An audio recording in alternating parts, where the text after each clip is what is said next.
Good afternoon, everyone. Will the Standing Committee on Crown Corporations please come to order? This meeting has been called to consider the annual report of the Manitoba Centennial Centre Corporation for the fiscal year ending March 31st, 2021. Are there any suggestions from the committee as to how long we should sit this afternoon? Mr. Micklefield? I'd like to propose, Mr. Chair, that we sit for 2 hours less 5 minutes to consider the question. I believe that's been agreed. I stand to be adjusted if that is the case. It has been suggested that we sit for 2 hours less 5 minutes, the 5 minutes for the final passing of the report or whatever. Is that agreed to by everyone, or does anybody?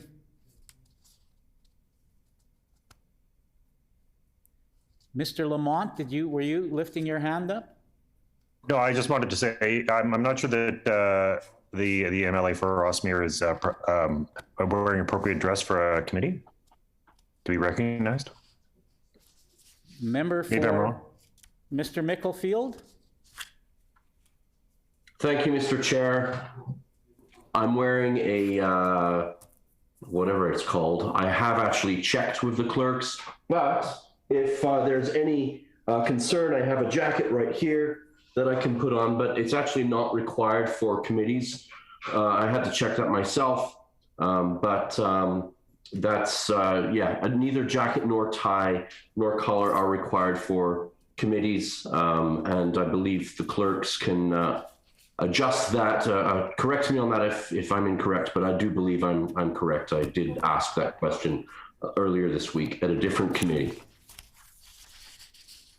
Okay, I believe Mr. Micklefield is correct. Now, we had on the floor agreements for sitting. Now, it has been suggested that we sit for 2 hours less 5 minutes. Is that agreeable to everyone? Agreed and so ordered. The Honorable Minister Cops.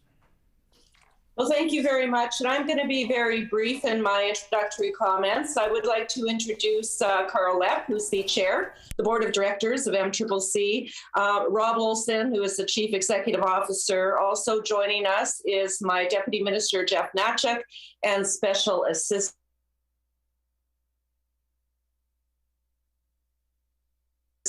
2022. You know, we all understand that the past few years have been extremely challenging, to say the very least, but it really is my hope that 2022 will bring us hope and optimism for a brighter future. I also want to extend to my colleagues, all of my colleagues, especially the members from the opposition, my sincere condolences on the tragic loss of our colleague Danielle Adams. My thoughts and prayers remain with the family, the friends, and all of us. She will be sorely missed, and every day I think of her and her family. I'd also like to say thank you to Carl and to Rob and the entire team and the board of directors for their dedication and their diligence to ensure the sustainability of MCCC throughout the pandemic. The arts and culture sector has been most impacted by the pandemic, first to close. And so, you know, I realize and I recognize that it's been very challenging for them. And I appreciate the dedication that you put forward. So with that, we will just move forward to the committee and questions. Thank you. We thank the Honourable Minister for her statement. Does the critic for the official opposition have an opening statement? Yes, Mr. Chair, I do. Mr. Brar. Thank you, Mr. Chair, and thanks everybody for being here. It's my pleasure today to consider the annual report for the Manitoba Centennial Centre Corporation. I'm happy to discuss these matters with the CEO, board chair, and the Minister for Sport, Culture, and Heritage. We all understand that all of us, we have been struggling with this pandemic, and all the organizations have suffered, have been impacted a lot due to the pandemic. I would like to know more and understand more about this struggle for this organization, which is Manitoba Centennial Centre Corporation, and what could lie ahead and how we plan to manage the future challenges. Also, I would like to discuss the capital plan and plans to change the governance of this corporation. I understand that this corporation hasn't been before the committee for some time, and I'm looking forward to our discussion today. Thanks one and all once again. We thank the member for his statement. Do the representatives from the Manitoba Centennial Centre Corporation wish to make an opening statement? Mr. Lepp? Yeah. Yes, thank you. First of all, thank you to the committee for having us today. Unfortunately, we can't be there in person to present, but we'll do our best here through the process that we're all becoming accustomed to of Zoom calling. We prepared a package of information that hopefully addresses many of the items that we've been dealing with over the last year and number of years. Of course, as it's been brought up, COVID has impacted many of us in so many different ways. And our organization being in the arts and cultural business of serving Manitobans, it's been exceptionally difficult. But I want to compliment our team here. Rob Olson and his staff have done a tremendous job of managing through the difficulties of running the organization, controlling costs, and really keeping the doors open when we can to provide for the much needed performances that our community relies on. So maybe as part of the process of going through this, I think it would be beneficial for a bit of an introduction about the organization, where we came from, and we can get into any of the information that anybody wants to discuss from our annual report to the financials and so on. So Rob's done a really good job of putting a package together, and I'd like to hand it over to Rob Olson, our CEO, at this point. Mr. Olson. Yes, thank you. And thank you, Carl. I want to thank the committee, first of all, for hosting us. This is our first committee meeting to the Crown Corporation. We are a Crown, as you know. We're one of the oldest Crown corporations in the province, probably next to Manitoba Hydro. And this is where some of the educational process, I think, just to give you a brief history of who we are. So we were initially incorporated in 1963 with the task of developing an arts center for the province of Manitoba to coincide with the centennial of the country and the centennial of the province in 1970. So our corporation was first founded as a development agency, and from raising funds to the construction process, the ultimate outcome was the Centennial Centre for the Arts that you see here on Main Street right now. In 1968, the government amended our mandate and transitioned us from a development corporation to a management corporation. And so then thus we became the Manitoba Centennial Centre Corporation. And we were given a mandate at that time to directly operate the concert hall and to provide facility support and maintenance of the Centennial Centre to the other tenants of the Centennial Centre. And the other tenants of the Centennial Centre include the Manitoba Museum, the Manitoba Theatre Centre, Art Space, which is a newly acquired centre under our purview. And then further down the line, the Manitoba Production Centre, which is Manitoba's only film and production studio. And we also were responsible for the development, and many might not know this, of the Winnipeg Art Gallery and the Western Centennial Auditorium in Brandon. That all came under the purview of our corporation in the early 60s. So where are we today? So today we're an organization that supports arts and culture by providing the facilities and additional supports to various performing arts sectors or art organizations. Predominantly, we have what are called the resident organizations of the Centennial Centre that include the ballet, the symphony, the opera, the Manitoba Theatre Centre, Art Space, as I mentioned, and the Manitoba Museum. Those are the principal tenants of the Centennial Centre for the Arts. And we provide various supports to them as are required. So that's a brief overview, and I don't want to spend too much time on that.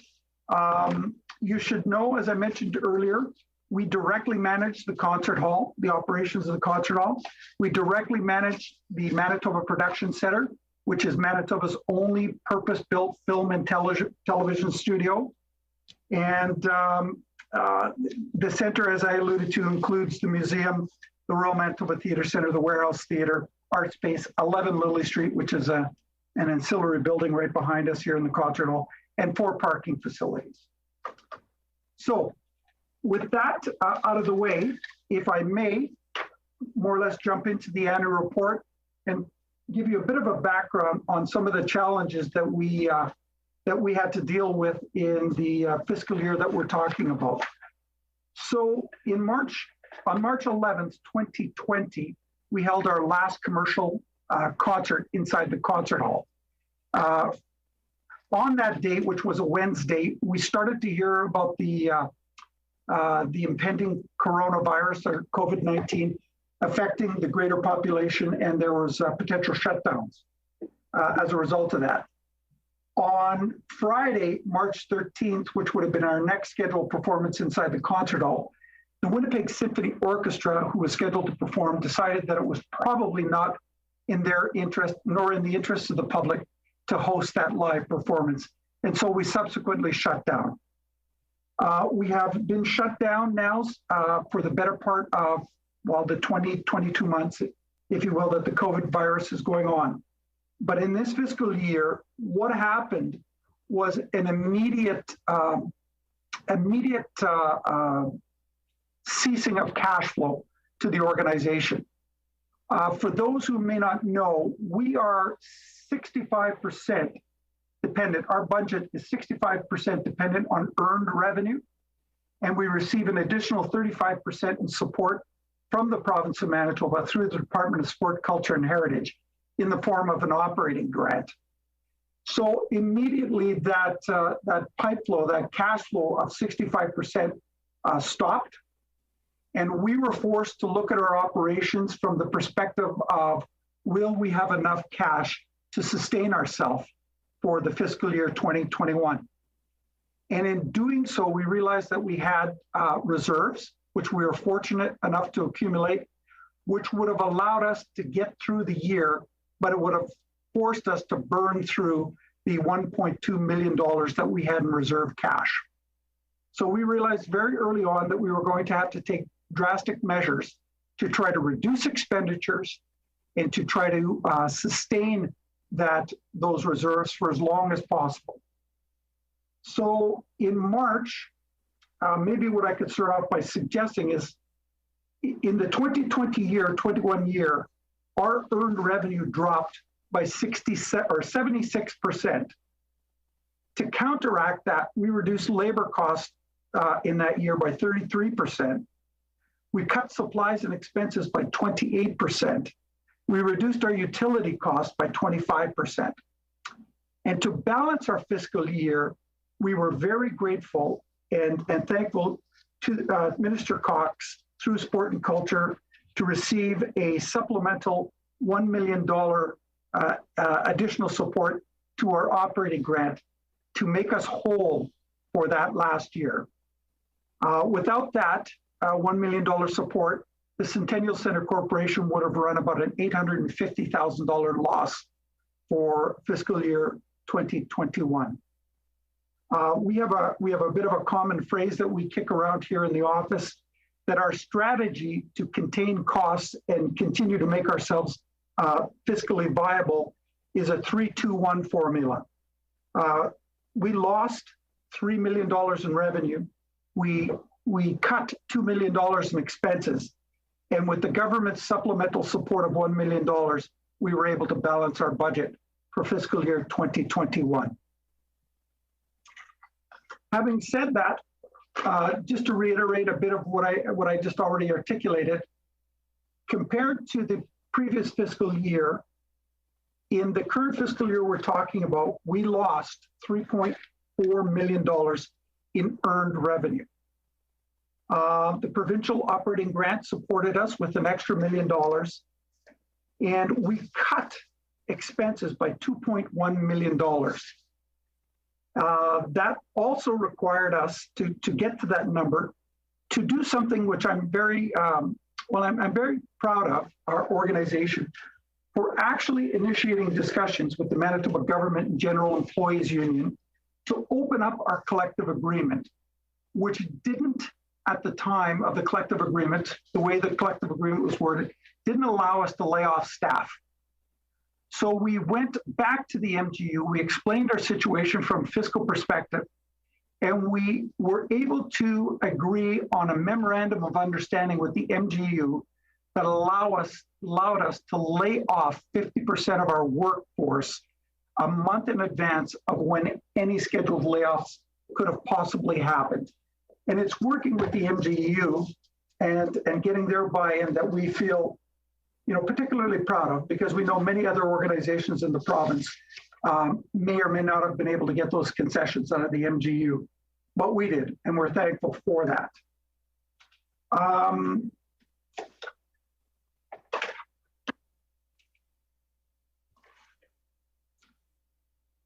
So I think, the other concession that I want to bring forward too is we looked at all of our excluded staff, and we just said we all have to take a piece of this pie.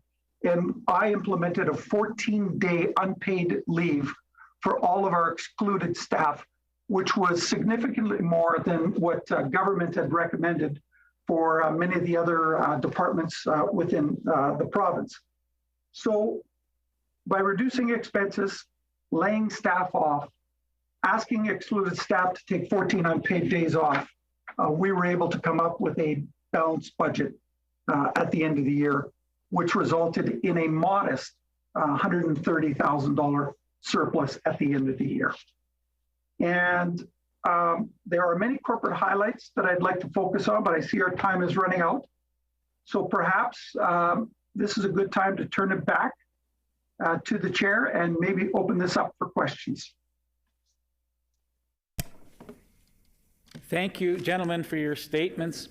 Before I open the floor for questions, I'd just like to remind everybody if they could please raise their hand so I could see it, because some of the pictures are rather small, and that way I can acknowledge that you want the floor so that the Hansard can be turned on when you're speaking. So the floor is now open for questions.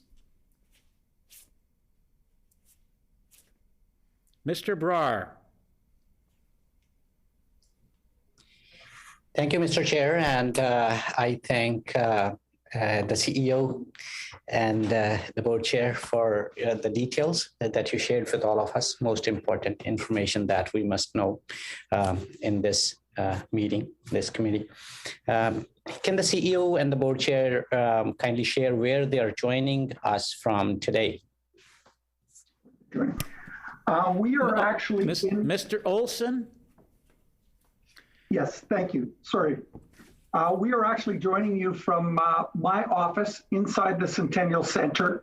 Both Carl and I thought that would be an easier way to facilitate this virtual presentation so that there'd be less disruption with both of us potentially talking about the subject matter of the concert hall. So we are in my office at 555 Main Street.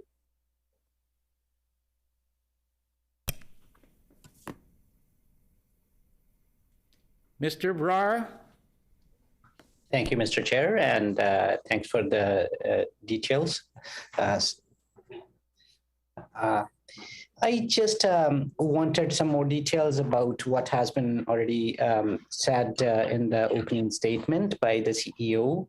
So I would like to ask, can the CEO kindly give me a bit more detail about the restricted funds that were emptied into general operations? For example, what were the plans saving up for in the equipment purchases fund, which was $169,000 that has now been emptied?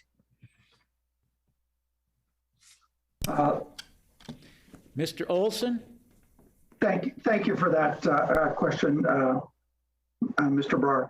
So we went back to the board, and Carl could perhaps speak on behalf of the board, with a request that the restricted funds that were in our surplus be released with the exception of two. Some of the funds that we had set aside for the movie production studio, and one particular fund that's called the Foundation of the Future Fund, be left untouched, but that all other reserves that we had set aside for particular projects, whether it's renovations inside the Centennial Centre or equipment purchases, be released to general funds to get us through this pandemic year, because without it, we did not have sufficient cash flow to continue to operate.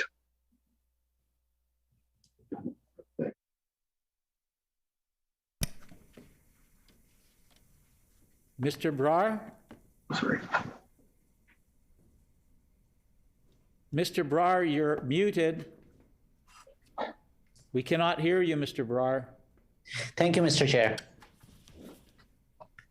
So about the other 200,000 that was moved from the special projects fund to the general operating fund, was that part of the funding? Like, were the committee or the board they were saving it for some particular purpose?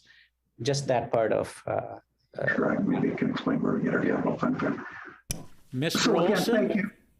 Thank you. To provide some clarification, we do not generally receive Part B capital funding, or sorry, Part A capital funding. We receive what's called Part B capital funding to the tune of around $440,000 a year. But it's a restricted fund that's more or less for the infrastructure itself of the Centennial Centre. So fixing the roof, cracks in the wall, major plumbing issues, we're allowed to tap into that $440,000 that are provided to us on an as-needed basis through central services. We do not have any money set aside for equipment. So what we started to do several years ago, about 10 years ago, is we decided to take some of the surplus revenue that we may have enjoyed in any fiscal year and set it aside specifically for equipment purchases or purchases that weren't covered under the Part B capital allotment that we received every year.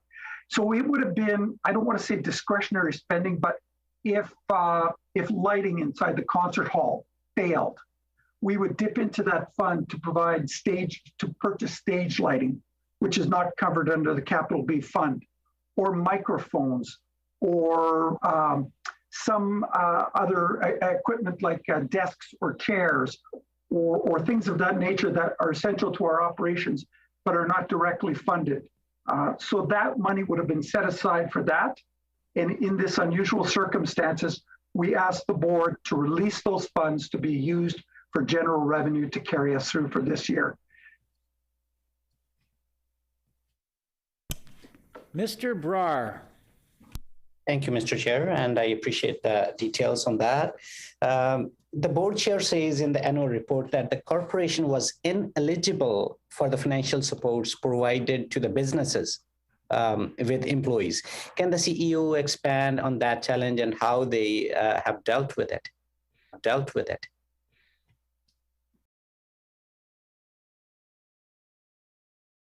Thank you very much for that question. It gives us an opportunity to explain some of the challenges our organization has had to deal with.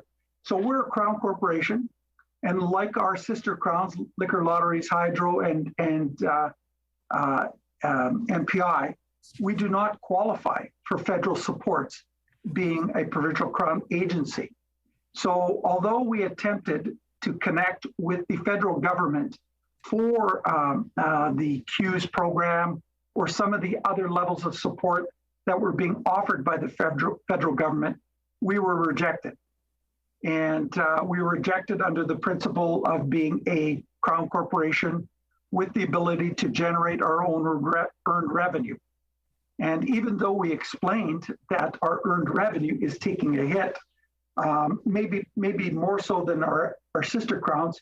Hydro bills were still being paid. MPI, Autopac insurance was still being purchased. Liquor and lotteries, although they did take a hit, they still had liquor sales and online sales to supplement their organization. We basically, our well ran dry. And with the exception of the operating grant that we received from the province and our surplus revenues, we were ineligible to qualify for any federal support and were rejected by the federal government for that support.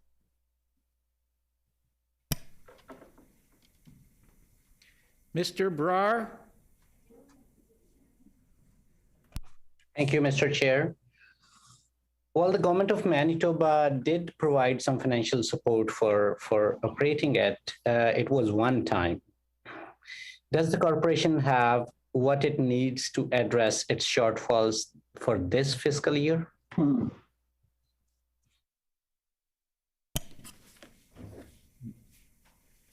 Mr. Olson, are you answering?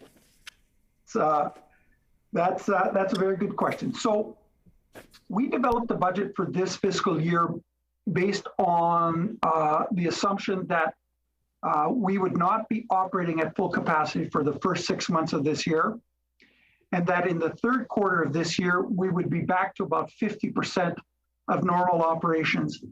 And in fact, we were counting on the fourth quarter, which we are currently just starting, to be fully operational and almost back to 100% pre-pandemic operations. So we developed a budget on that basis. And even with that semi-optimistic outcome, we were still projecting about an $800,000 loss. The Omicron variant has now shut us down in what we hoped would have been a return to more or less normal operations for January, February, March. And so we are rapidly revising projections to try to determine where we are going to land in this fiscal year. But we do have sufficient cash to get us through this year. And therein lies a bit of the conundrum. We can get through any one fiscal year, and we have gotten through the first year, and we will get through the second year. But as we deplete our reserves, we are in a very vulnerable position for the next fiscal year, which would be 21-22. And if that year doesn't return to more or less normal operations, we will be in a cash crunch. Mr. Brar?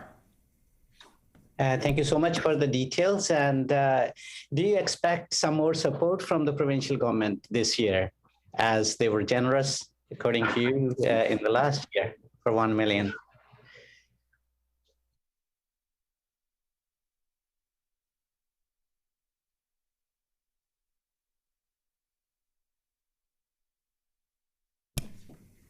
The Honorable Ms. Cox, are you looking for the floor? Yes. Thank you, Honorable Mr. Mrs. Chair. Cox. Thank you, Mr. Chair, and thank you to the member from the opposition. We continue to monitor on a regular basis the financial situation of MCCC. We recognize that it has been very turbulent times for them, and they've done a remarkable job, a phenomenal job, I should say, of ensuring that they remain sustainable throughout this pandemic. And as a government, we understand that the arts and culture sector is very important to us here in Manitoba. It is a sector that draws a lot of businesses, a lot of employers, a lot of employees to choose to live here in Manitoba. So we will continue to work together with MCCC, with Mr. Lepp and Mr. Olson to ensure that they remain sustainable in the future. Thank you. Mr. Brar? Thank you, Mr. Chair.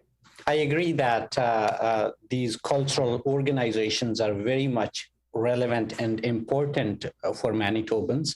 And at the same time, we see that our population is diversifying at a fast rate with the new Canadians joining us.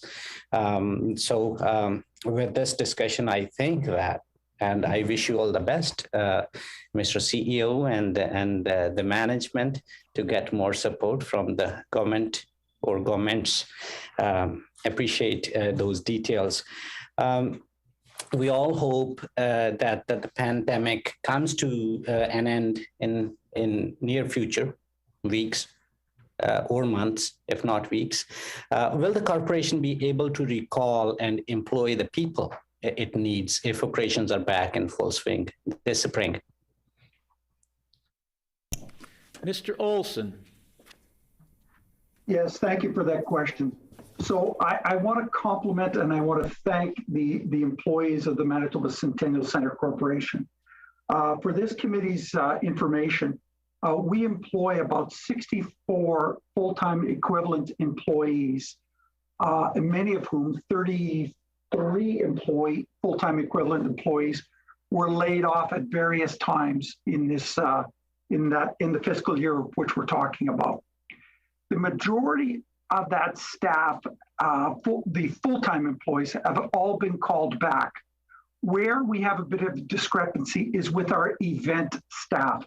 So that would be the front of house ushers, the ticket takers, the food and concession beverage workers, and staff that support an actual concert event inside the concert hall. They really work on an event by event basis.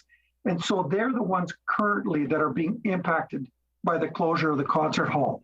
But to answer your question, most of the full-time employees have returned to work because, quite frankly, we were fairly busy in November and December of this past year.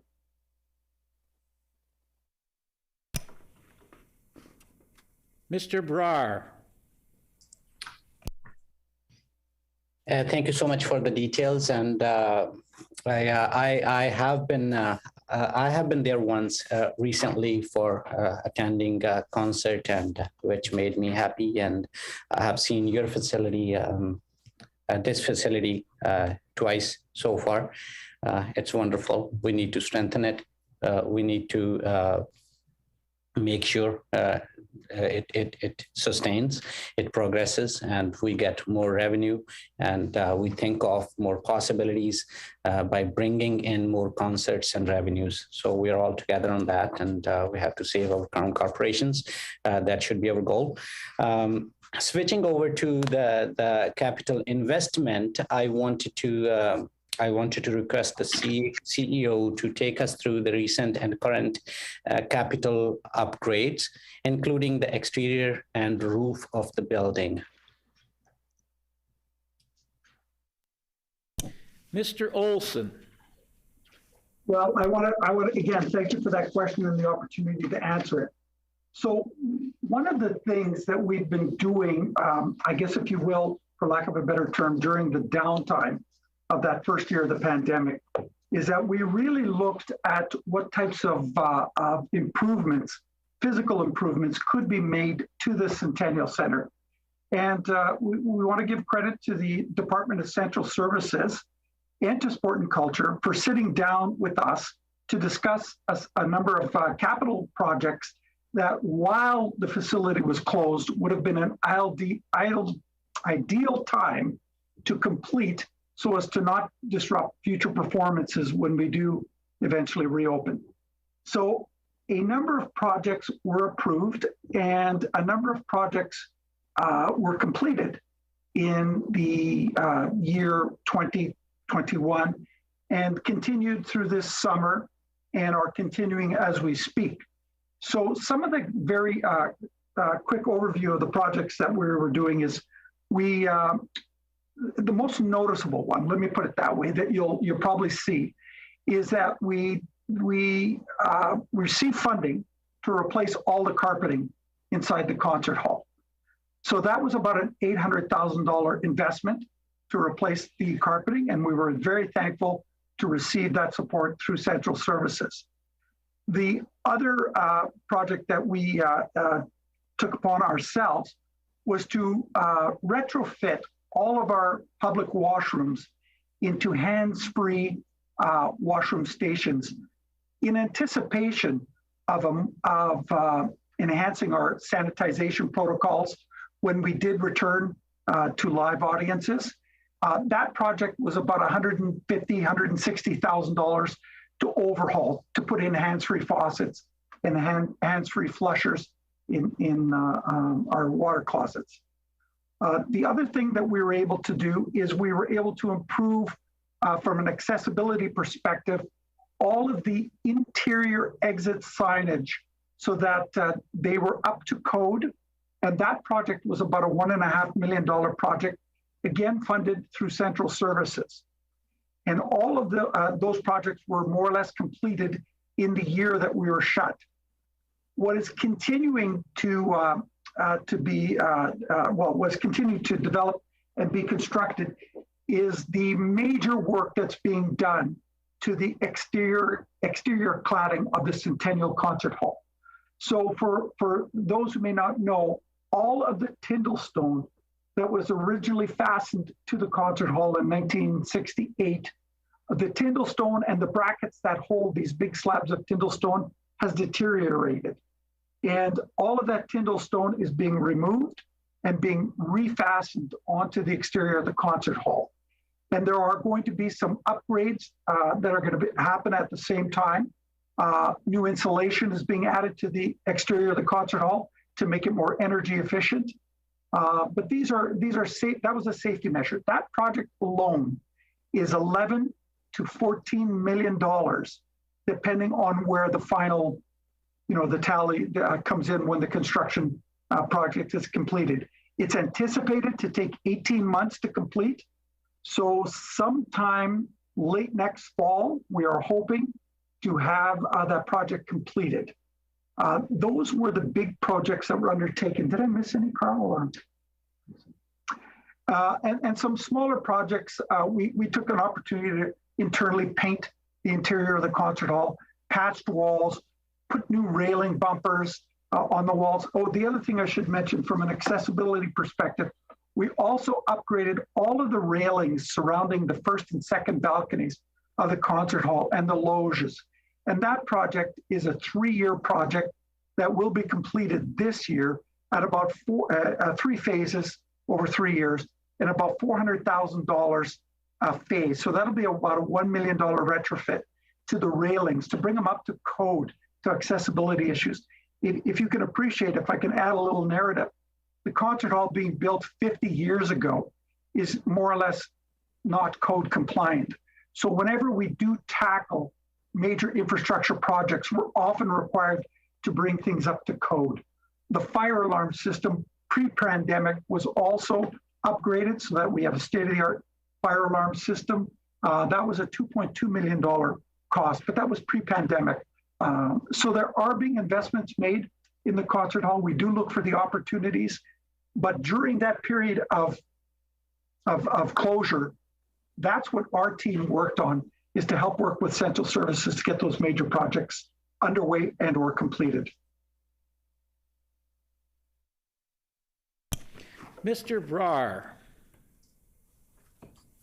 Thank you so much for the details, and I appreciate the work of the team to make this facility better suited for the future programs. And I'm happy to hear about the details of specific projects as has been mentioned, like carpeting, retrofitting washrooms, and accessibility. And if I heard it properly, was said that more or less complete. Does that mean that all these projects are almost complete, or some of them are 100% done and others are still in progress? If I can just get a few more details and a bit more clarity on that. Mr. Olson. So if I can, the two outstanding projects of the projects that I mentioned is the railing upgrade inside the auditorium of the concert hall. That should be completed within the next quarter, so by the end of this fiscal year.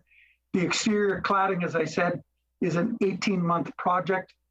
The current project completion deadline is later this fall, the fall of 2022. Figure out what year we're in. So that's scheduled to be completed later this fall.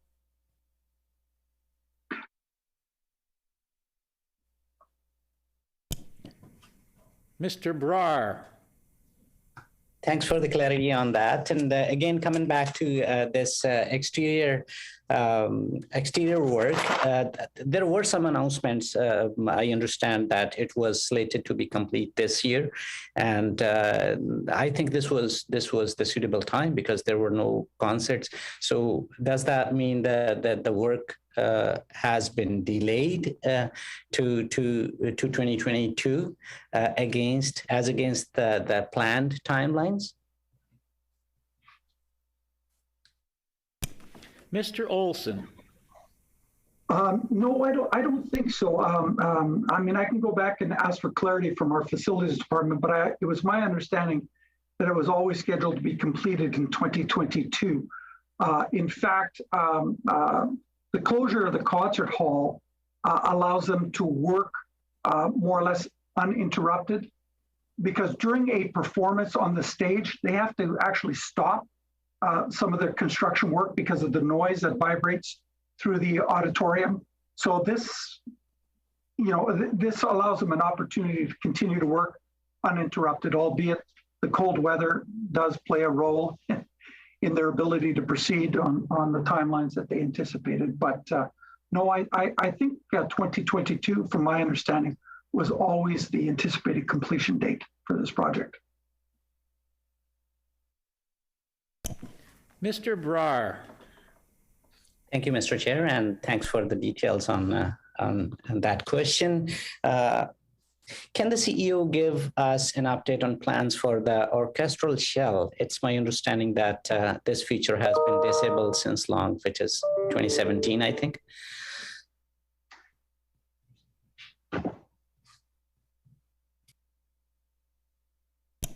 Mr. Olson. Well, we can certainly provide Mr. Brar with an update on that. I don't know that it's generally related to the fiscal year that we're talking about. But in general, we are still looking for the capital support that would be required to rebuild or replace the existing orchestra shell in the concert hall. And if I may just add, our concert hall was one of about, and I'm not firm on this number, 6 concert halls in all of North America that were fitted with this mechanical retractable orchestra shell. Most concert halls will have an orchestra shell on wheels that they roll in and roll off side stage and store. We were granted we were very fortunate to receive a mechanical orchestra shell that automatically comes in onto the stage and retracts off the stage and allows us to have all the space that we need to do other performances on the concert hall. The problem is, after 50 years of that mechanical system working, there are significant upgrades required to continue to operate. And we felt at the time that there was a safety concern. And so we stopped using it about 3 years ago. And we've got a plan, but we are still attempting to figure out how we're going to finance that plan. Mr. Brar. Thank you, Mr. Chair. I appreciate the details, details, and also it was in the news in maybe 2 years back that a project manager had been assigned to work on the shell. Just wanted to know if there is still somebody working on this, and when might this project be prioritized? Any plans? Mr. Olson. I do not know that there is still a project manager assigned to this specific work, to this project. I would have to check with Central Services to see if they've assigned anybody from their department to work with us on this project. But I'm not aware of there's somebody still specifically focused on this project. Mr. Brar. Thank you, Mr. Chair. Can I divert towards the minister to ask if about this, that I mean, there are comparable facilities here with us which have proper equipment. So when will this be repaired in this concert hall, and are they planning on doing anything, or is it on their priority list? Just wanted to know from the minister, please.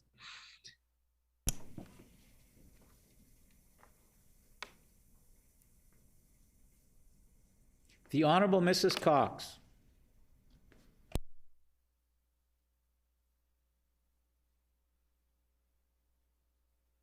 Minister, you're muted. The Honorable Thank Mrs. you. Cox. Thank you, Mr. Chair, and thank you, Mr. Brar, for that question.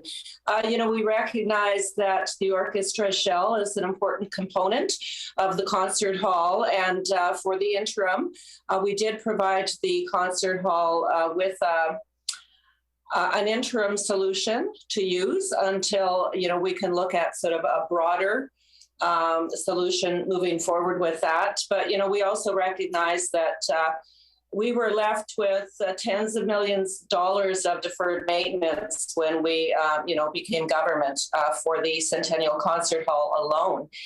We've invested over $20 million, or are investing $20 million in ensuring that that beautiful building, that was the Centennial Project, continues to be really a star or a building that is attracted such an important part of our city of Winnipeg. So when you take a look at some of the projects that we've done, we've looked at enhancing safety. We spent $5.248 million on a new fire alarm system upgrade. And I'm sure that you'll agree that it's important that, people are safe when they're in that building, that if there was a fire to break out, that alarm system is necessary to alert patrons to ensure that they get out in a timely manner.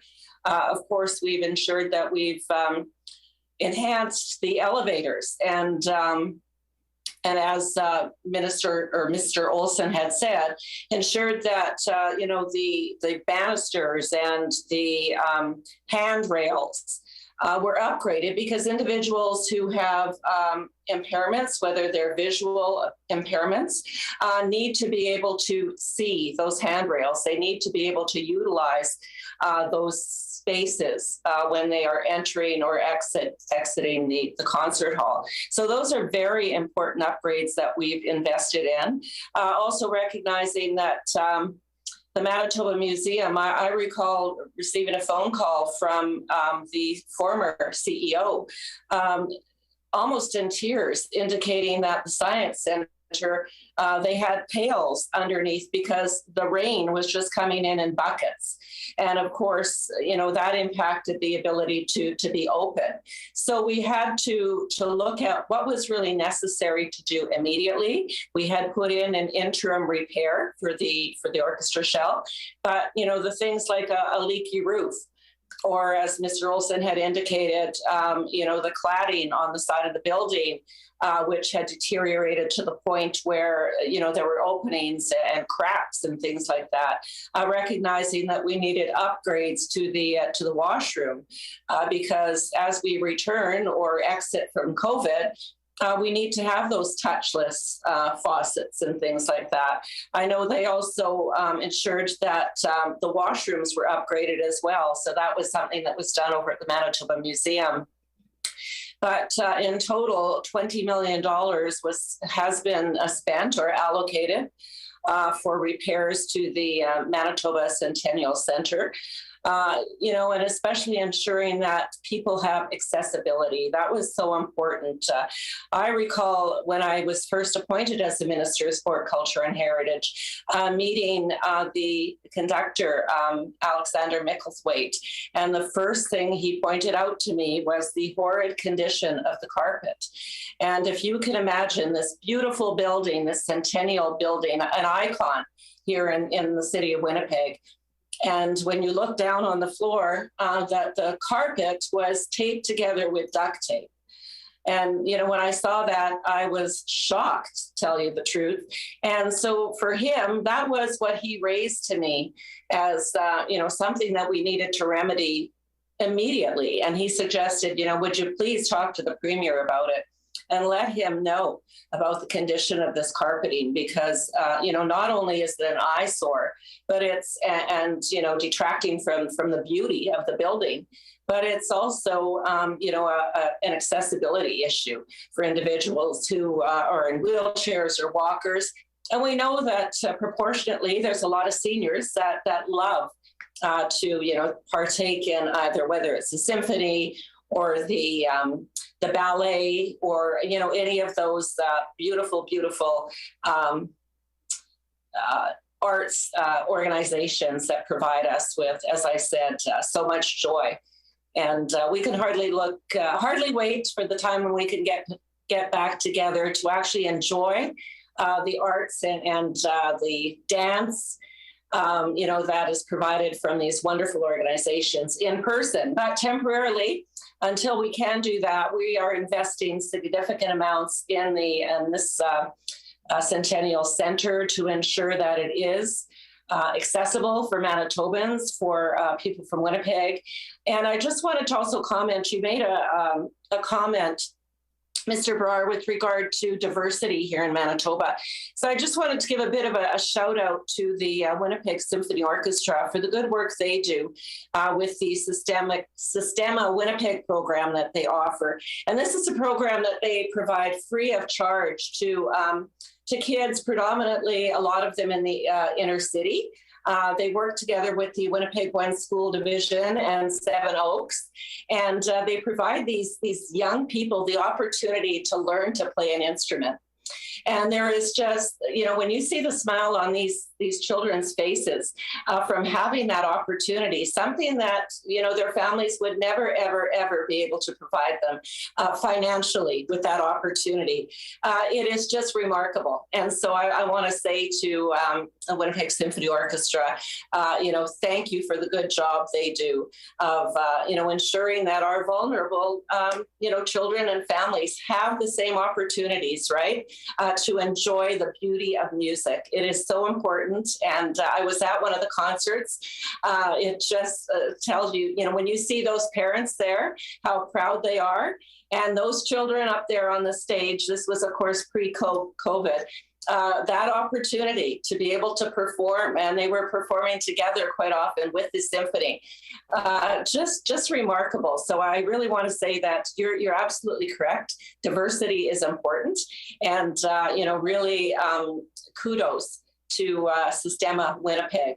And I know that they're supported by many private organizations to ensure that they have that funding that they can provide to our youth. And it really is a very worthwhile program. If you have the opportunity, Mr. Brar, I hope you'll take a moment to go and visit. Excuse my voice. That's all. Thank you. Mr. Brar. Thanks for all the details, Honorable Minister, on that. And I think a few people in this meeting know about my passion about the performing arts. I've been continuously working with the families and young children to train them on performing arts since 2013. Immediately after I entered Manitoba, first time in my life, continuously. And I have so much respect and love for the stage, for the artists, for the parents of the kids who prefer to send them to sports and performing arts. And especially, I have so much love and respect for our crown corporations. So my problem is I can't wait to see these things happen. I can't wait to see these improvements in our crown corporations, these buildings and infrastructure. I appreciate every single dollar that has been spent on this beautiful building, this beautiful hall. But I would like to know if there are, by chance, any timelines to get the things done that I mentioned, that I was expecting the answer for. I mean, we have to get together, we have to work together, and we have still some time to talk about the diversity. We would spend a few minutes soon on diversity and the options that we can. But my specific question is about the timeline for the shell. If I can get some information on that, if it's on the priority list, and when would that be done? Very respectfully, thank you.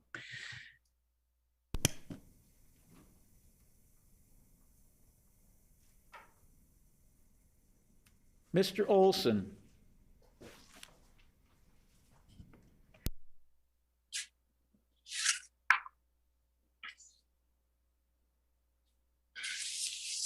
Mr. Olson, I think your mic might be off.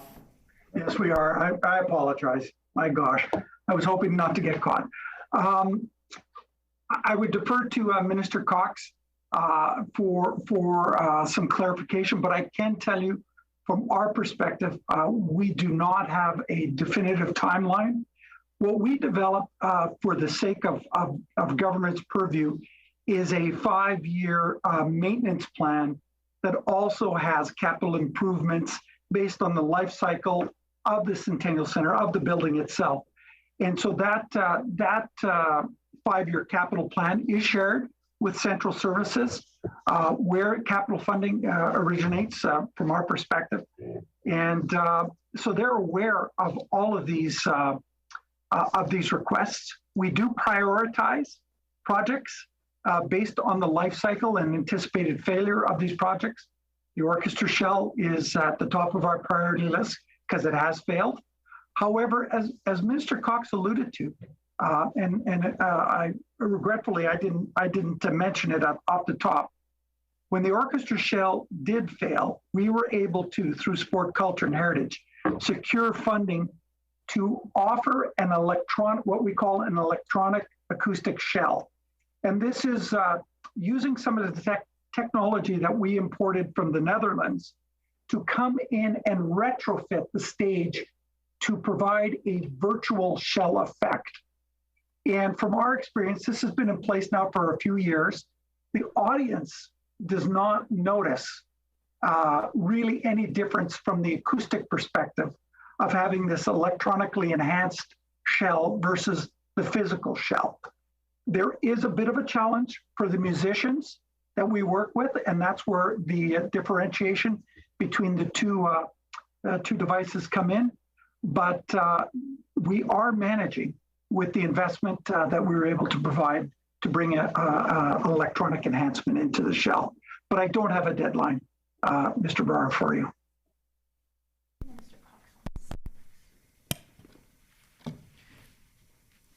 The Honorable Mrs. Cox, did you have your hand up to say something?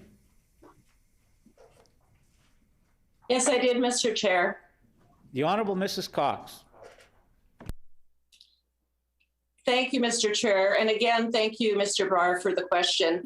I will just affirm what we heard from Mr. Olson, that, in fact, we recognize it was important that we did provide another option for an orchestra shell in the interim. And, we have been very diligent in ensuring that we talk to not only Mr. Olson, but also the board chair, Mr. Lepp. We've had them in the office many times and really looked at establishing a list of important priorities to ensure that this iconic building remains one of the City of Winnipeg's most recognizable and important structures here in Winnipeg. And, based on that list, I worked together with Minister Helwer to ensure that we identified what was important to keep this building, this beautiful iconic building, open, not only at the present time, but well into the future. So, I mean, when you take a look at some of the improvements that we made, the $20 million worth of improvements, these are not improvements that just all of a sudden the fire alarm system started to fail. I mean, that happened well in advance of us becoming government. So, a lot of this maintenance should have been done earlier. It should have been a priority, under the former government, to identify that, a new fire alarm system is important. It's a priority. We need to make sure that patrons are safe when they're in that building. Then again, you take a look at the leaks. And as I said, when I talked to the CEO, she had me on my personal phone. It was raining buckets. They were having a thunderstorm. And she said, it was Claudette Leclerc at the time. She said, Minister, she said, you know what? This has been ignored for years and years. And now we have the situation where we have buckets, in the Science Center at the Manitoba Museum, because nothing has been done for years to rectify that leak in the roof.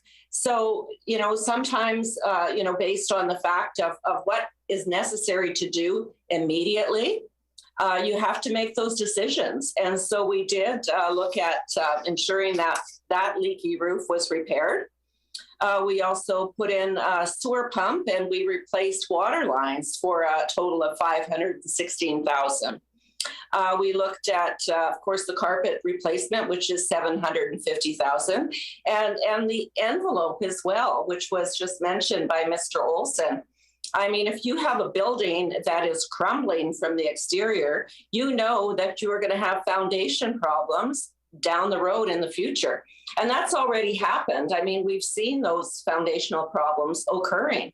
So, we have to look at that list of ensuring that that building remains sustainable, that building remains as an iconic structure well into the future for the city of Winnipeg and for the province of Manitoba, as a matter of fact, and make those decisions. So that $20 million that we have spent so far to replace and repair an aging facility, which was a Centennial project. And I have to say, every time I drive by there on my way home to North Cologne, and I look at that beautiful building, and I think, you know what, it's a worthwhile investment. So that's where we are with that. Thank you so much, Mr. Barr.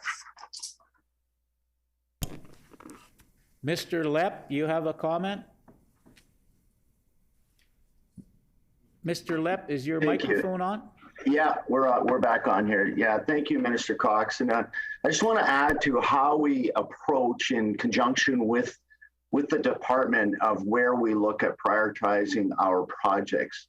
The number one priority for all of us here is to first look at life safety issues, which if you go back and look at the track record of what we have invested in, it's all been related to things that first and foremost relate to the safety of the facility.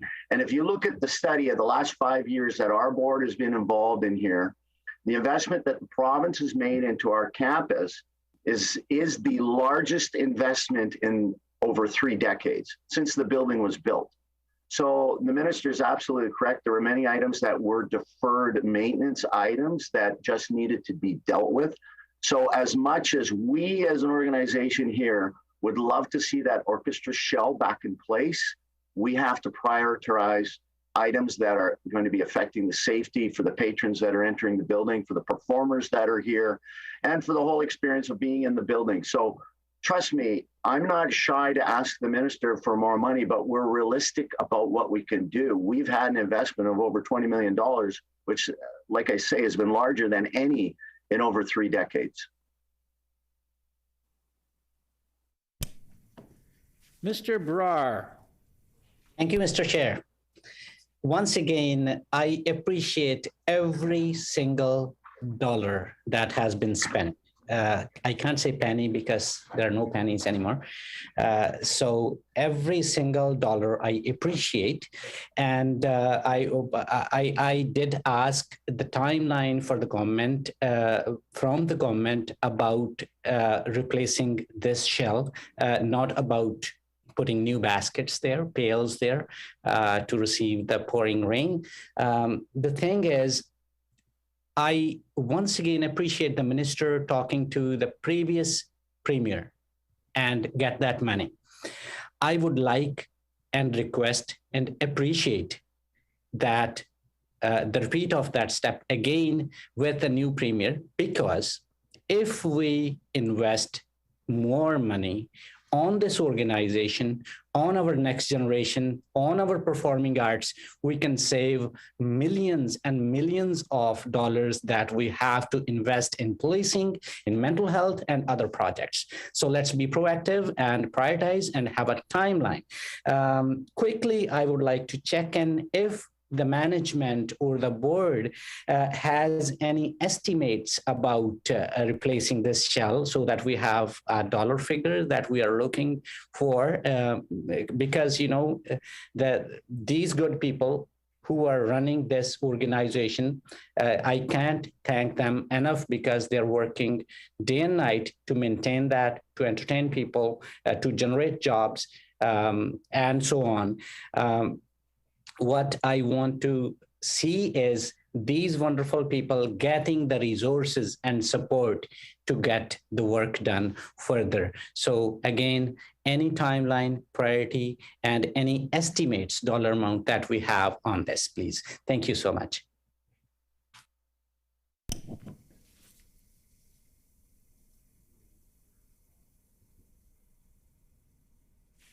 Mr. Olson. Well, I'll be cautious in my approach on how I address any financial number.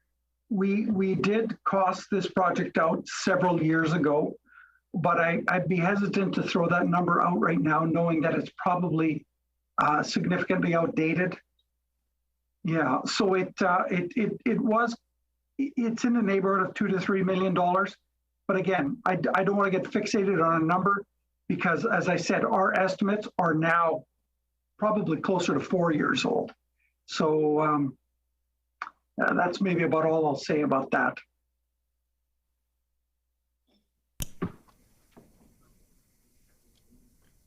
Mr. Brar.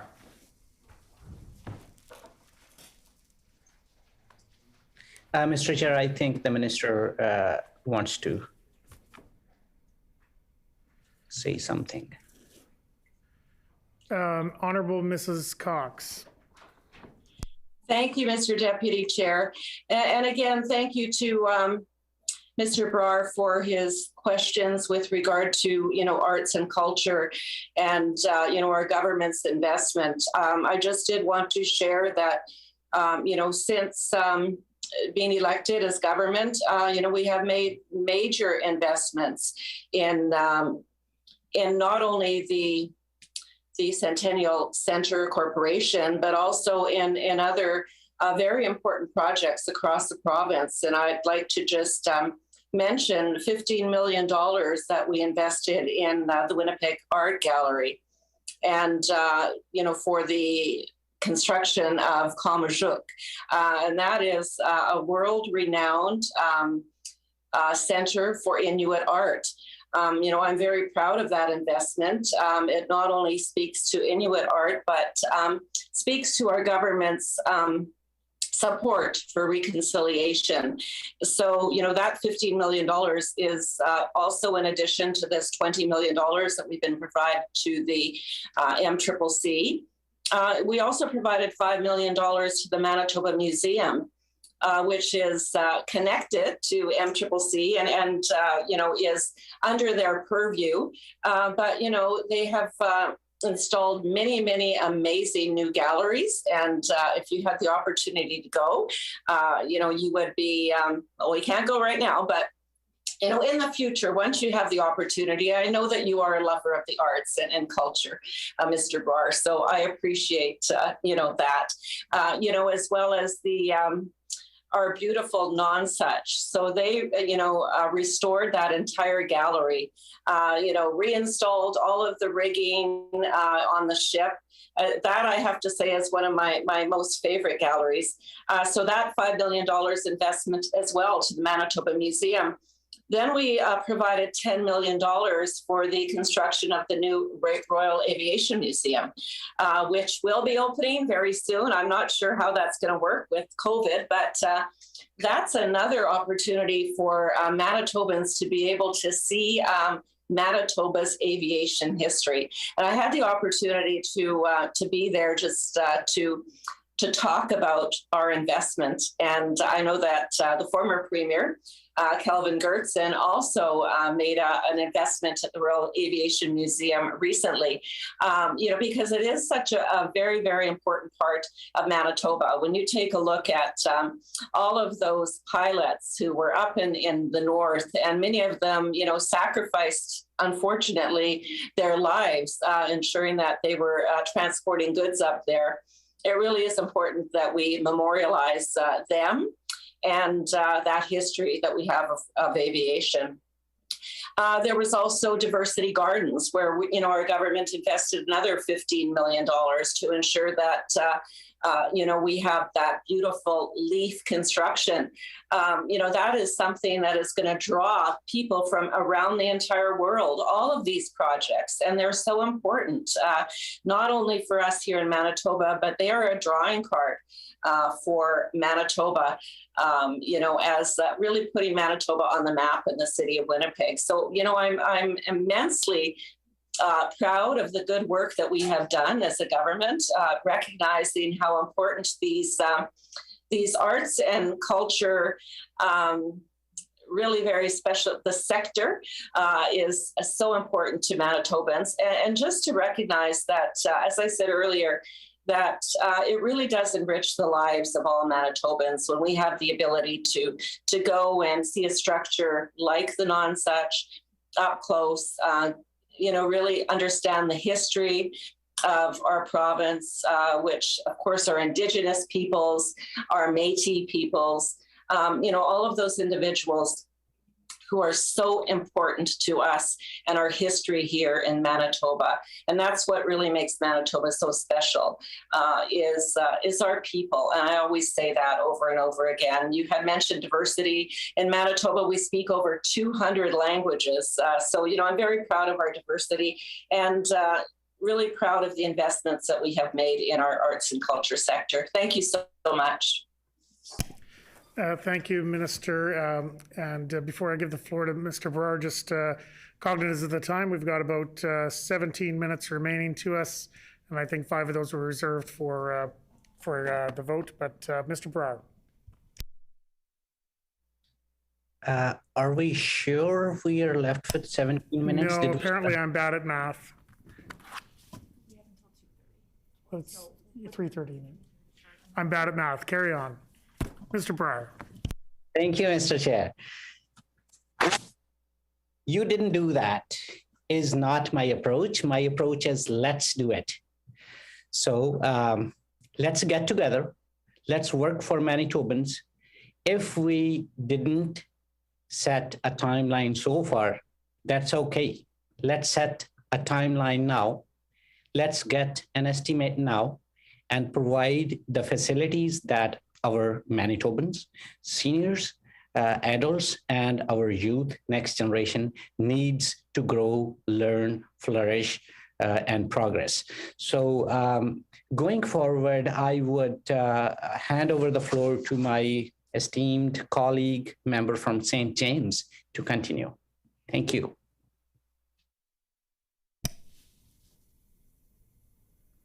Mr. Sala?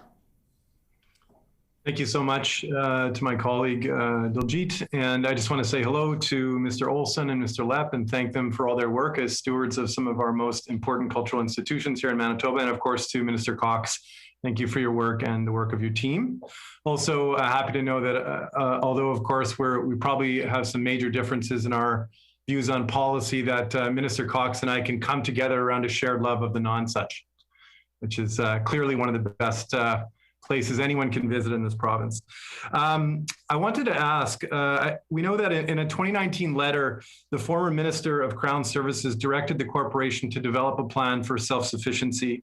And from that letter, it states that it will work with Crown Services and other parties to develop a 5-year plan to achieve self-sufficiency, including pursuing opportunities to develop properties within the center and modernizing governance, end quote.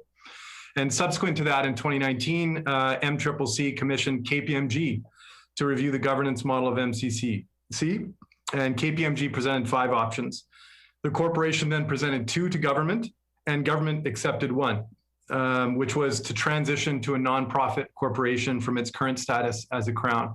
So just want to ask a general question to the CEO to inquire, why was that option selected among the 5? What is it about transitioning to a nonprofit structure that resulted in it becoming the recommendation put forward to government?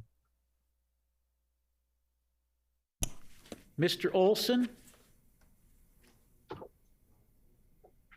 Thank you for that question, and thank you for the opportunity to talk about that initiative. I want to say, if I could just add some more context around this, that we're currently working with Minister Cox and her department and the resident organizations of the Centennial Centre to evaluate what a new governance structure for MCCC would look like. You are correct. We received a mandate, or our board chair did receive a mandate to review our organization and to look for opportunities to improve on our effectiveness to deliver services and support to the arts and cultural industry. And so we, at the time, undertook a study with KPMG to look at other similar provinces, or provinces that have similar organizations such as ours. We went into the States, we went to Europe to a limited degree, and we went to Australia and looked at what some of the other government organizations such as ours, comparable to ours, were doing and how their various governments supported them.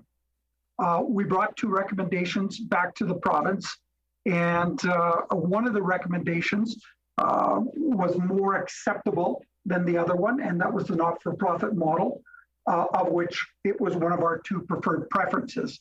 So a decision at the time to look at that model is on the table right now, but we are going through, and perhaps Carl can support this as well, we are going through a reevaluation with the support of culture and with the support of our resident organizations to determine exactly what we want to look like as an organization going forward, with the continued mandate to provide support to the arts and cultural industry. We're not looking to deviate from that at all. We are just looking for ways that we can deliver those supports more effectively, more efficiently, and perhaps have a little bit more latitude to be able to support the industry using a bit of our entrepreneurial spirit to generate additional earned income. And that's where that particular model comes into play and allows us to pursue some of those other options outside of the purview of our existing mandate. But as I said, we're looking at this a little bit more holistically with a few more people helping support the narrative around what our organization should look like, so that we can be that organization for the next 50 years that continues to support this industry. Mr. Lepp? If I can just add to some of Rob's comments, one of the things that we are looking to do as an organization is to grow the opportunities for all of our resident tenants, for the cultural and arts community in the neighborhood. And we felt that we'd have more flexibility to work in timely ways to work with our resident tenants if we've got the ability to be a bit more of an independent organization, giving us opportunities to become possibly a charitable status, possibly have naming rights on buildings, all those things that we've talked about in the past that will create revenue opportunities as well, give us the opportunity to work with our infrastructure, whether we want to do real developments with third parties, whatever. We're not saying we're doing any of those things, but it'll give us the ability and the flexibility to work quicker as an organization to grow the arts community here. Mr. Sala. I appreciate the responses to the question. And just a quick, simple confirmation. Is it then, it's my understanding, and if I heard you correctly, that you are exploring moving forward on the basis that the corporation will move to be governed by a nonprofit entity. Is that accurate to state that? In the government's hands. Mr. Olson? Excuse me, I jumped the queue there continually. I apologize for that. I wouldn't say that that's exactly where we're going. I would suggest that we brought a preference to government for broader discussion, and it may evolve into a different structure going forward, but we've laid sort of some groundwork for consideration so that the resident tenants and government, in particular sport, culture, and heritage, has some kind of grounding from which we hope to build on. So this is a possibility. But if it ultimately morphs into something that doesn't look exactly like a not-for-profit, it could still remain a Crown corporation, for example, with some different mandated issues going forward. But I think that's what we wanted to do. We wanted to initiate the discussion and bring something to the table so that we could build on that and find what the ultimate solution might be from a government perspective and for the people that work most closely with this organization. Mr. Sala. So the annual report states that 5 models were presented and that 2 were presented to government and that 1 model was ultimately selected. At least that's what I understand the annual report to state. And so, what I'm hearing is that while the annual report states that model was selected, now there's maybe not a certainty about that selection and that there's further exploration to other models. Maybe you've alluded to some type of a hybrid nonprofit, maybe it still remains as a Crown. What's the reason for that? If there was a selection of one direction that was outlined in the annual report, why is there now sort of a backing away from that recommendation or a looking away to perhaps other models? Mr. Lepp? Okay, thank you. So what we had presented was just a recommendation from our board to the department to suggest that this is the framework of a model we're recommending, obviously in consultation with all of the affected parties and our resident tenants. It's a discussion. It's an opening point to start something to say, we'd like to go in this direction. How does it affect all of the stakeholders? How does it affect the government? How does it affect our own organization? And then to work within those parameters to come up with something that gives us a path forward for a new opportunity. Mr. Sala. Thank you for that response. And what was the response from government to the proposal to look at transitioning it to a nonprofit entity?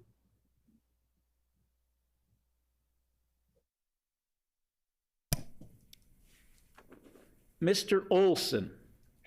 If I may, it was favorable.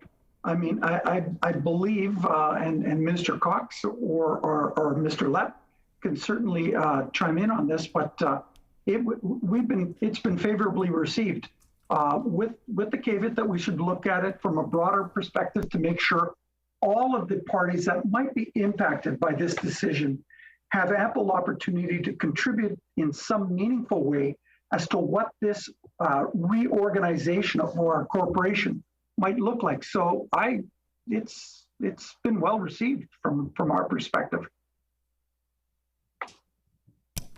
Mr. Sala. Thank you so much. I do want to note that the minister did have her hand up, so I'm happy to pass the floor back to her if she wants to provide more context.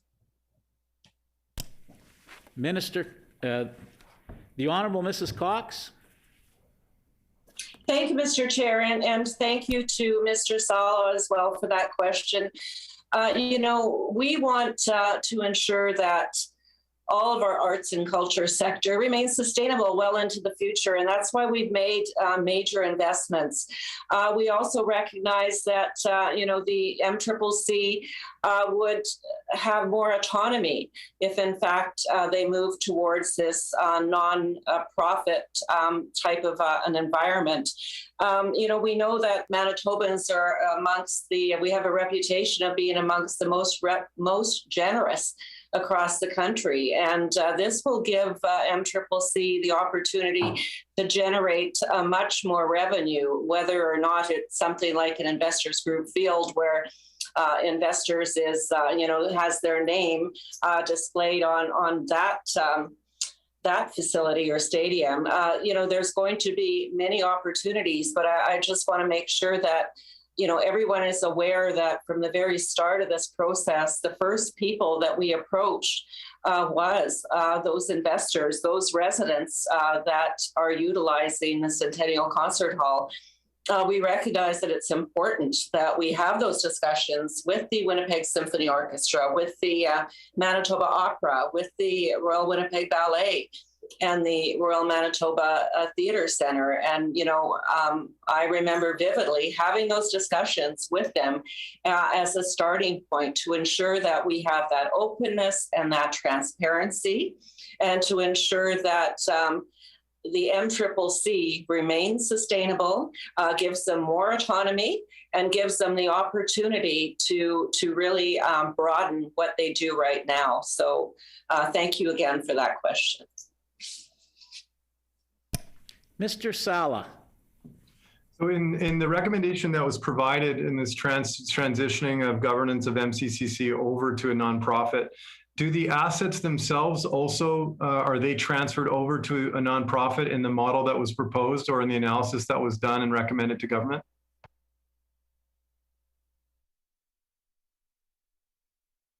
Mr. Olson. That's a possibility. That's a possibility. It's not a confirmed possibility, but it's possible that could happen, yes. Mr. Sala. How many employees are there in total of all of the various organizations that work in relation to MCCC?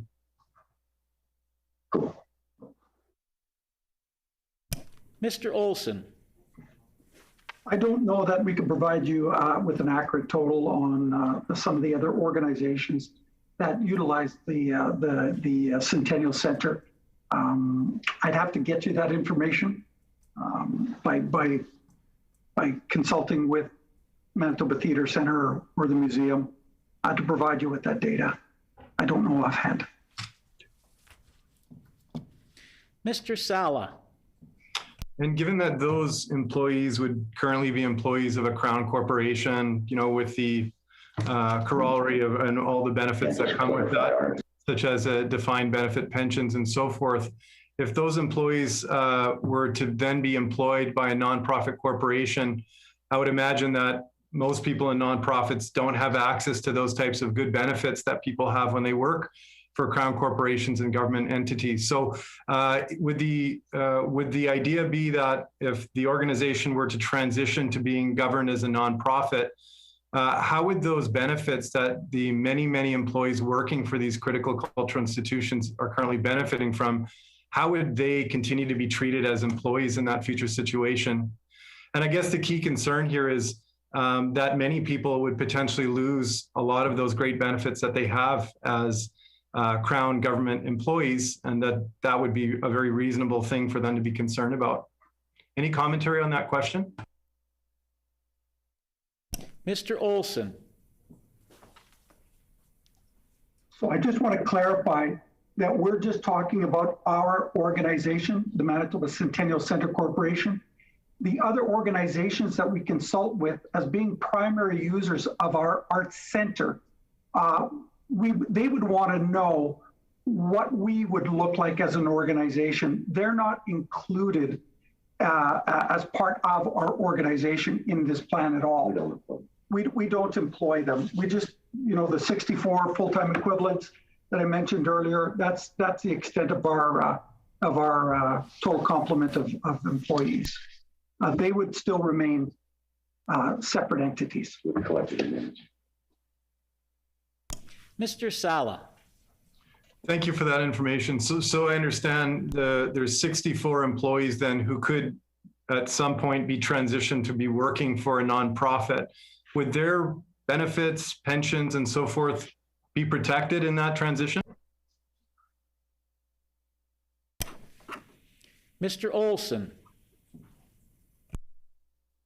Hypothetically, yes, they could be. But we could also be looking at, when we have the opportunity to reimagine our business structure, we could be looking for efficiencies, and their benefits might be enhanced.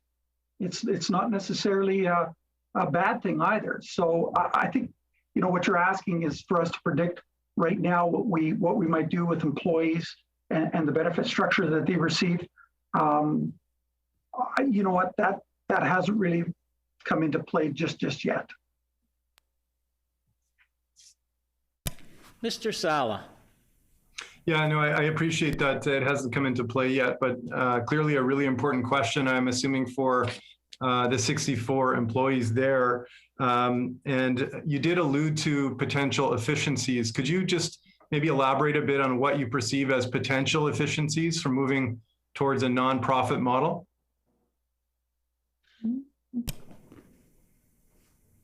Mr. Olson.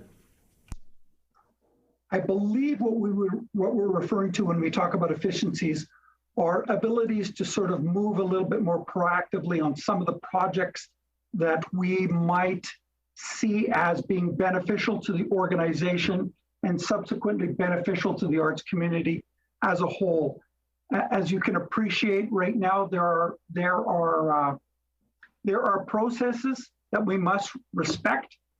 Being a Crown Corporation, with a little bit more independence, there may be, and Mr. Lepp referred to some of those. For example, if we were to look at some capital development, we might be able to involve a third party in the process. We might be able to exercise our charitable status or a charitable status, if that's how we go down the road, to run capital campaigns.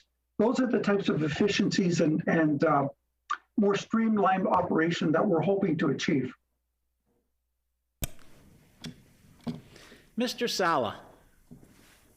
Thank you for that response. The 2017 master plan adopted by the board includes a pretty impressive array of long-term capital redevelopment plans.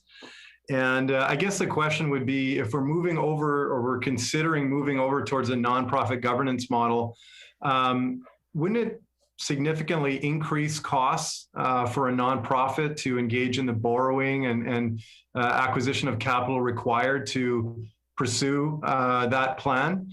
I have a history of working in nonprofits, and I can tell you that a lot of folks working in nonprofits, first of all, unfortunately, are not getting the type of compensation that they often deserve, and they certainly, as nonprofits, struggle to access capital and to be able to access financing at reasonable rates.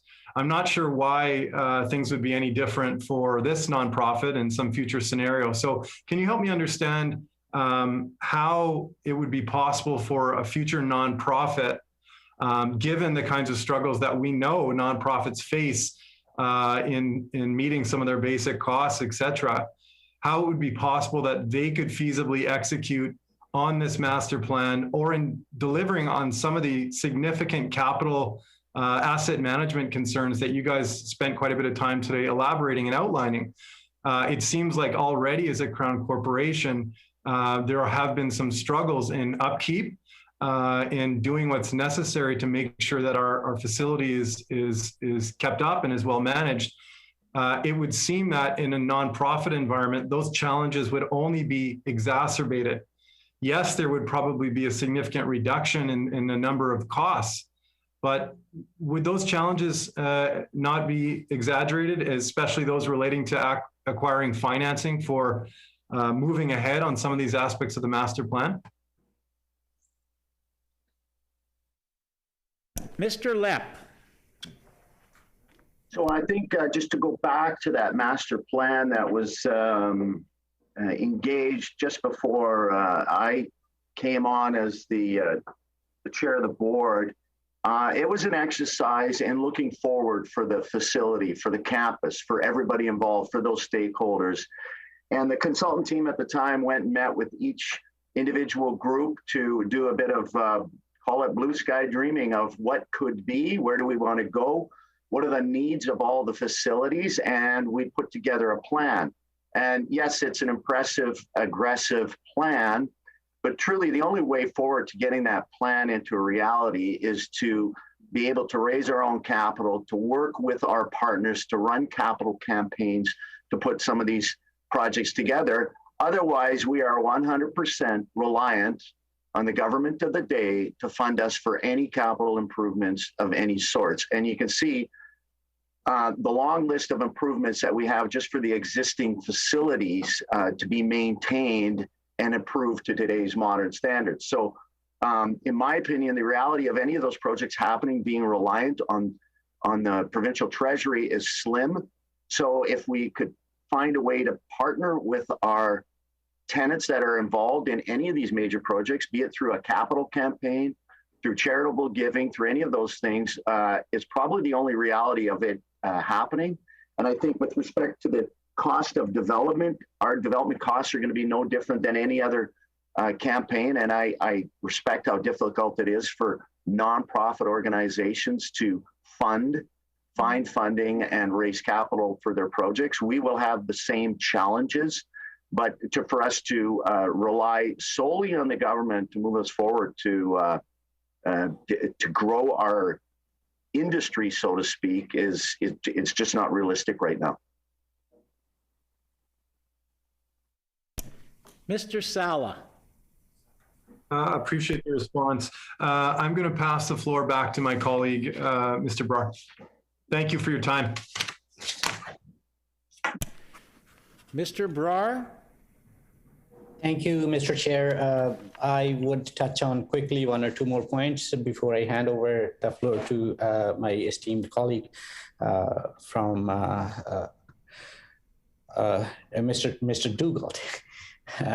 So my question here is, I would put two questions straightforward here. The financial statement indicates that the government funding is returning to normal for the current fiscal year. And we know that the organization already received $1 million enhancement. So does that mean that the funding for $2.5 million this year is still secure after having that $1 million already to this organization? And I would touch on to the diversity for the board chair, that does the chair have a plan to recommend more diversity to the board of directors and to the events that happen at the MCC? Yeah, exactly. Mr. Lepp.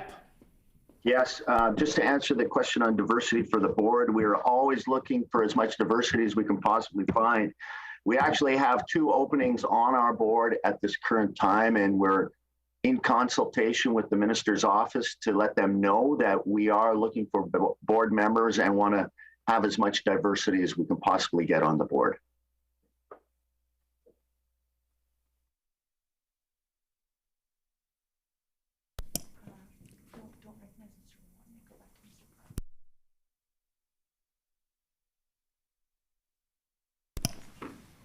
Mr. Brar? Yes, it was regarding the confirmation that you would be still getting 2.5 million instead of getting 1 million last year as a provincial support. Can you confirm that, please?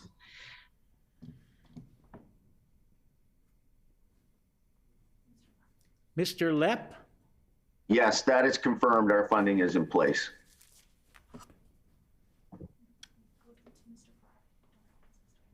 Mr. Brar? Can I get some more information about this diversity? Had there been some previous efforts, outreach or networking efforts to bring more revenue to the corporations through enhancing the ethnic concerts there? Because living in the city, talking to people and looking around, it feels like there are so many ethnic concerts which hold a lot of revenue. They are happening not at this concert hall, which is our Crown Corporation, but at private concert halls. But is there a scope or plan or historical efforts made to bring that revenue in? We can work together on that. Mr. Olson. Well, if I can answer that, the answer is yes. We are, maybe I need to clarify this. So the concert hall is available for rent from any organization that can find a date or determines that the concert hall is a suitable venue to promote their performance. We routinely have a diverse organizations renting from us. We recently had an East Indian act perform to a virtual sellout here in October of this year, which was great. We have Shen Yang, the Chinese acrobats, coming in the next quarter, I believe in the next fiscal year, in April, May, or June. And we're working with Indigenous communities to bring more Indigenous performances to the stage. But I think what we do more than anything else is that we'll have an organization, any one of the ethnicities in the city that might want to consider the concert hall as a venue. We work with them to help promote the show. One of the things that we do is we offer our own ticketing, so we're not beholden to a private ticketing agency like Ticketmaster. So we can help you work on ways to promote your show through ticketing or promote your show through marketing. And we can help you with staging, technical specifications or direction on how to promote and present your show.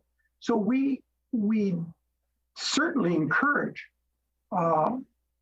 anyone from any community to consider the concert hall. I think, often what happens is some organizations will come to us and want to stage a performance, and then they realize, ooh, I might not be able to sell 2,300 tickets to a performance, so the business model might not be there. And we help them work through those financials to help them understand what those costs might be, short of the promoter themselves coming to us and negotiating a separate agreement with an artist. So the East Indian artist that just came in recently, it was a local presenter. He negotiated a salary for that artist, negotiated all the arrangements to bring that artist into the province. And then we sat down with him and we helped him promote, ticket, market the show locally. So we do that on a consistent basis. And certainly we're receptive to more if there's more opportunities out there. Mr. Brar. Quickly, I wanted to add clarity to what I wanted to say is the information gap. So I think I propose very respectfully that we should make more efforts to reach out to the community leaders, to the organizations, to the promoters, for example, in East Indian community or Filipino community, because there are so many people in new Canadian community, new immigrants who do not even know that this is a Crown Corporation. Sending this information out through media outlets or through print media or TV, radio, we can send this message out that if you choose to offer your concert through this organization, the revenue stays in the government and is being spent on your kids' schools and stuff like that. So I'm trying to bridge that information gap between the communities, especially the new Canadians, ethnic communities. So that was my point. And my next point is I'm on board to work together with the board, with the minister, with the government to make that happen so that we can help our corporation progress and sustain. And also if there are openings on the board, I would be more than happy to suggest or be on board to help you find suitable people for that. Thank you so much. And yeah, that's it for me. I would pass on to my respectable colleague, Mr. Lamont. Thank you. Mr. Lamont.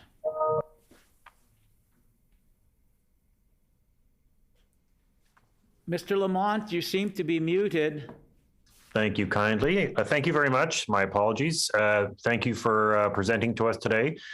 I actually worked in the center. I was an employee at the Manitoba Museum, and I'm a season ticket holder of the WSO, and we have a membership to the Manitoba Museum as well. So we're big supporters. I was actually had the misfortune of being there. I'm quite aware of the funding issues. A number of my colleagues were all laid off at the Manitoba Museum due to funding cuts under the NDP.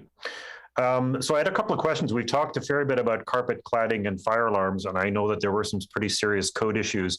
So I just had a couple, two quick questions. One is, when we're talking about that, we're talking about, you know, the amount of money that's being invested right now. That is basically in fundamental sort of safety issues. We're not even being able to talk about it.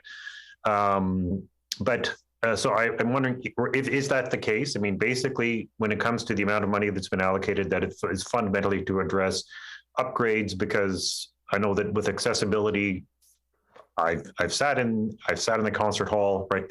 It's very difficult to get in and out. So the number one is that funding is mostly for safety upgrades. And the second question, if the chair could expand, he said that it's simply not feasible for government to commit the funding. I just want to understand why that is the case, because we're talking about, you know, private sector naming rights, and we talked about the Investors Group Stadium, but it got $200 million from the government. So I'm just trying to understand those two questions. Is it the case that we're basically talking about sort of, it's like foundation repair in terms of investments, and then why is it that government can't participate more, and that there's a perceived need to switch to a different model? Mr. Lepp. Yeah, well, thanks for the question. So with the funding of what we're undertaking to do right now, and I mentioned the life safety issues, that is going through the priority list of a long list of items we would like to do. As much as you mentioned sitting in the theater itself or in the auditorium on those seats are over 50 years old, and anybody can sit in them and realize how uncomfortable they are, as well as getting in and up and down those aisles. It would be nice to put in a center aisle. We'd love to do that stuff. But again, this gets back to the point of all we can do is ask for the province to pay for it. And it's really difficult for us as an organization to put together a plan unless we know for certain we have funding of a certain amount. And right now we don't have a massive capital funding amount because we're repairing things right now. So what we'd like to do is work with our entire communities, put together a capital campaign and work with the entire province of Manitoba's people, whether they want to give charitably or be involved as partners of ours in the arts community to invest in these facilities. And, you know, whether it's your orchestra shell or the seating or any of the other facilities, the province has given us more than we've had in 3 decades. And we would love to have hundreds of millions of dollars from them. Investors Group got it. We don't have that. We'd love to have it, trust me. And if Mr. Cox would like to suggest today she can provide us that, it'd be wonderful. But I think we have to be realistic about preserving the arts community's future here, and we want to grow and build with them. And if that means using some of the assets that we have, potentially reinvesting in them, whether it's a capital campaign that includes debt, that could be a possibility. Mr. Lamont. Yeah, thank you very much for that. And I was just wondering, when it came to the reopening the collective agreement and layoffs and so on, were most of those, have you been able to hire those employees back? Did they go on CERB? And in terms of financial supports, I personally had some success in getting the federal government to change its plans so that it was actually able to support a federal crown corporation, the FFMC, the Freshwater Fish Marketing Corporation, who got $10.8 million. So Were there any, did you just talk to the federal government and they said no, or was there any other outreach to, say, local MPs or anything? Or I don't know if that's even, if it's not allowed. Mr. Olson. Yeah, thank you for that, Mr. Lamont. We directly applied to the federal government for supports to determine whether or not we'd be eligible. Our inquiries were rejected. With respect to the MGEU, we sat down and I believe I was listening to Liquor and Lottery's presentation the other day. We also agreed to support some of our laid off employees with some of the benefits that they might have been entitled to if they were fully employed. And those are the types of concessions the MGU said, okay, look, if you're prepared to do, aside from the pension, we didn't have the resources to support the pension, but things like some of their Blue Cross benefits, extended health benefits in the event of, a tragic accident, those types of insurance policies would still exist. We did work with the employees. Initially, we worked with the federal government on what's called a top-up program to let them be laid off, and we top up their salaries to the 75% mark. The federal government agreed to that, but then they went into their whole CERB and CEWS program, and they squashed that. So the concession we got from the unions basically was maintain benefits as best as you can, which we agreed to. And we did provide a modest top-up to the unemployment benefits, the CERB benefit that the employees received. So we looked at this and we said, look, it's going to cost us a fraction of what our full labor cost would be. And this allows the union to basically step back and say, okay, let them collect their CERB. You guys top them up a little bit and we'll let them go. And essentially that's the agreement that we came to with the MGU. Mr. Lamont. Yeah, this will be my last question. The one actually, it's more of a comment, a nice-ish comment. One is that I understand that you don't actually hire artists, right? Is that you're a venue for artists. So, and that's very important. They have been incredibly hard hit. We do need some more supports, just because when they can't work, they often can't go someplace else to work. It's been very, very difficult for performing artists and anybody else who's been in that group. The one thing I would say is just that in the bigger picture, we talk about, the creation, say you talk about your campus, it is an incredible place. And having an expanded arts, but very often when we talk about a sports and entertainment district, all the money is going into sports. We have millions and millions of dollars going into sports, whether it's the Jets, and that's great, all these things, but we're seeing a disproportionate, in my view, amount of money going to sports and not enough support going to culture. More could be going to that cultural infrastructure. But I also, for anyone who has the opportunity, we are unbelievably blessed to have the symphony we do. I went to Jurassic Park with the symphony there, and it was unbelievably great. The museum is an absolute gem. These places do very need support. They have been neglected for a very long time, and I think that whatever we put into it, we will get back to many-fold. So I just want to thank you for your time today, and I'll wrap up so we can all get to vote. Thank you so much. Merci. Are there any further questions?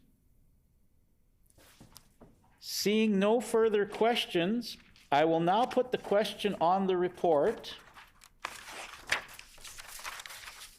Shall the annual report of the Manitoba Centennial Centre Corporation for the fiscal year ending March 31st, 2021 pass? Pass. The report is accordingly passed.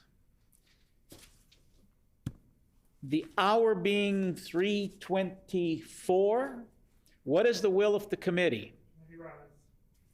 Committee rise. I'd like to thank everybody for taking part in today's committee, and have a good afternoon.